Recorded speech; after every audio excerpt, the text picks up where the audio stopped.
നിങ്ങളുടെ favourite shows ഇനി ഒരിക്കലും മിസ്സാവില്ല. ഇപ്പോൾ C5 കാണും നിങ്ങളുടെ ഫേവറേറ്റ് ഷോസ് തികച്ചും സൗജന്യമായി.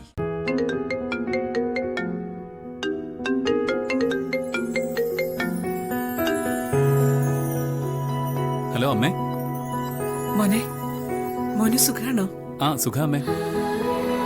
അമ്മയ്ക്കും മുത്തശ്ശനും സുഖാണോ? അങ്ങനെ സുഖമായിട്ട് പോന്നു. അല്ല, പാർവതിയും പല്ലവിയും എന്തു പറയുന്നു? അവരവിടെ സന്തോഷായിട്ടിരിക്കുന്നില്ലേ? ഇവിടെ എല്ലാവർക്കും സുഖം അമ്മേ. മോനെ, ഞാൻ പാർവതിയോട് സംസാരിച്ചിട്ട് കുറെ ദിവസമായി. മോൻ അവൾക്കൊന്ന് ഫോൺ കൊടുക്കൂ. അയ്യോ, ഞാൻ അവളിപ്പോ എന്റെ അടുത്തില്ലമ്മേ. ഞാനിപ്പോ പുറത്തുനിന്ന് വന്നതേ ഉള്ളൂ. അവളോട് ഞാനേ അങ്ങോട്ട് വിളിക്കാൻ പറയാം. ശരി മോനെ. ശരി.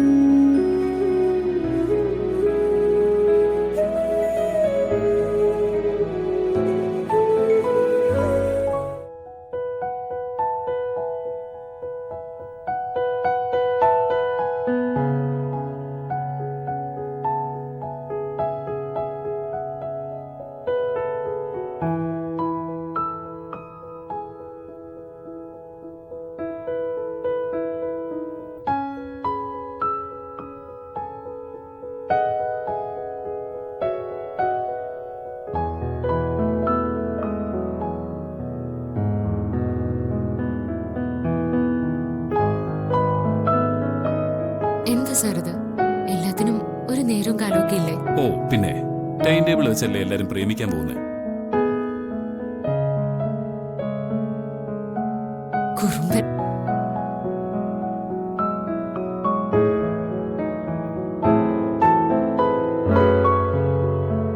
ആ അതെ, കുറുമ്പത്തിയുടെ അമ്മ വിളിച്ചിരുന്നു. എപ്പോഴാ അമ്മ വിളിച്ചത്? ഞാനിപ്പോ വന്നിറങ്ങിയപ്പോ. അമ്മയെ വിളിച്ചിട്ട് ഒത്തിരി ദിവസമായി. അതമ്മ പറഞ്ഞു.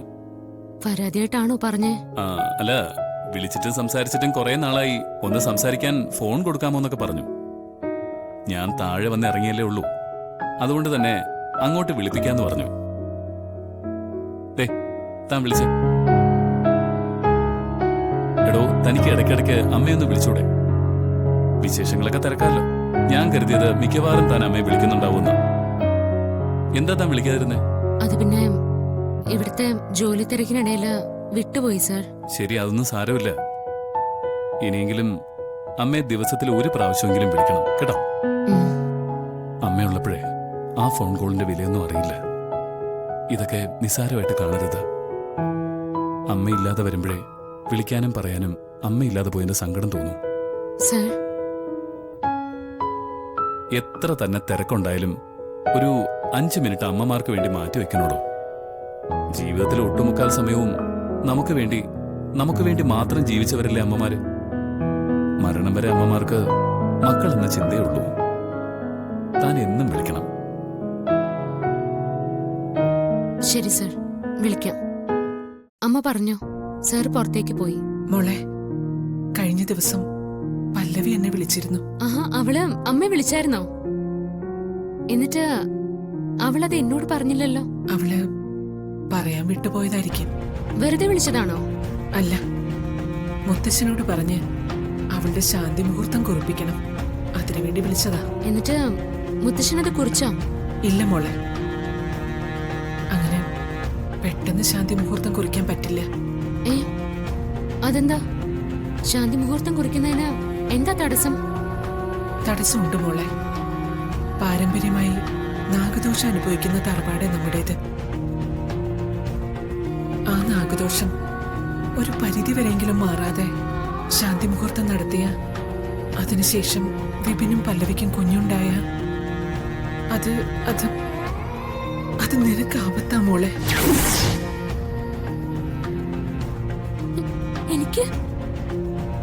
എനിക്ക് ആപത്തോ? പല്ലവിക്ക് കുഞ്ഞുങ്ങൾ ഉണ്ടാവുന്നത് എനിക്ക് എങ്ങനെ ആപത്താവുന്നത്? എനിക്ക് എന്താപത്താ ഉണ്ടാവുന്നത്? നിന്റെ ജീവന് ദോഷം ഉണ്ടാവും മോളെ.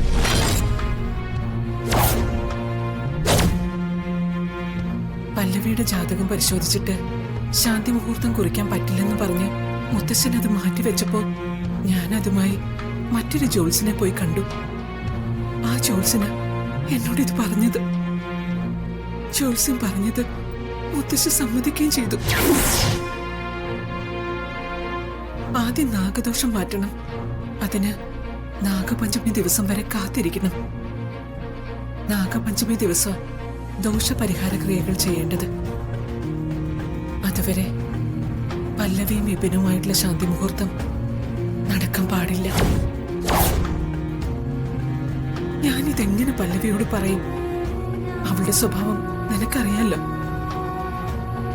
നിന്റെ ജീവൻ ആപത്ത് സംഭവിച്ചാലും സാരമില്ല, അവളുടെ ശാന്തി മുഹൂർത്തം നടക്കണമെന്ന് അവള് വാശി പിടിക്കും. അമ്മ, ഞാൻ എന്താ വേണ്ടത്? അമ്മ അമ്മ അതൊന്നും പറയണം.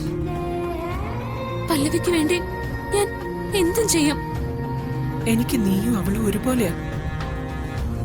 നിങ്ങളുടെ സുഖവും സന്തോഷവും എനിക്ക് പ്രധാനം. നീയും വിഷമിക്കരുത്, അവളും വിഷമിക്കരുത്. നിനക്കും അവൾക്കും ഒരാപത്തും വരരുത്. അത് സാധ്യമാണോ അമ്മ? സാധിക്കും. നാഗപഞ്ചമി ദിവസം പരിഹാര ക്രിയകൾ ചെയ്യുന്നത് വരെ പല്ലവിയുടെ ശാന്തി മുഹൂർത്തം മാറ്റിവെച്ച അതിന് സാധിക്കും. നീ വലിയ ആപത്തിൽ നിന്ന് രക്ഷപ്പെടും. അത് ശാന്തി മുഹൂർത്തം മാറ്റിവെക്കാന്നൊക്കെ വെച്ചാ പല്ലവിയുടെ ശാന്തി മുഹൂർത്തം നീ തടയണം. അമ്മ, നീ തന്നെ അത് ചെയ്യണം. അമ്മ, ഞാൻ എങ്ങനെയാ പല്ലവിയുടെ ശാന്തി മുഹൂർത്തത്തെ തടയുന്നേ? അതൊന്നും എനിക്കറിയില്ല. എന്തെങ്കിലും മാർഗം ഉപയോഗിച്ച് പല്ലവി ഇതിൽ നിന്നും ഇപ്പൊ നീ പിന്തിരിപ്പിക്കണം. അമ്മ, എനിക്കതിന് സാധിക്കില്ല. നിനക്ക് മാത്രമേ അത് സാധിക്കൂ. നീ അത് സാധിച്ചിരിക്കണം. അമ്മേ, അമ്മേ,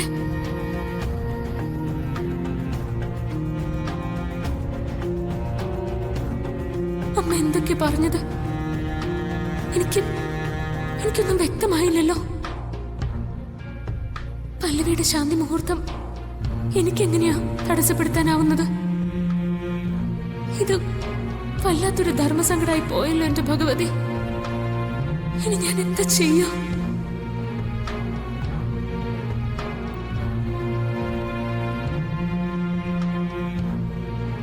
അമ്മയോട് സംസാരിച്ചു കഴിഞ്ഞോ? കഴിഞ്ഞു. എന്താടോ കണ്ണുകളിൽ നനവ് പറ്റിയിരിക്കുന്നത്? താൻ കരഞ്ഞു? ഒന്നുമില്ല. അത് കള്ളം. എന്തോ ഉണ്ട്.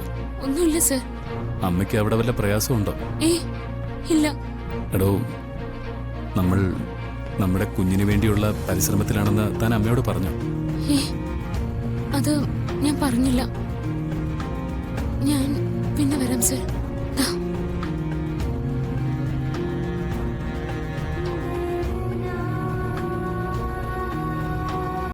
ഡൗൺലോഡ് ചെയ്യൂ C5 ആപ്പ്. കാണൂ എല്ലാ എപ്പിസോഡുകളും സൗജന്യമായി.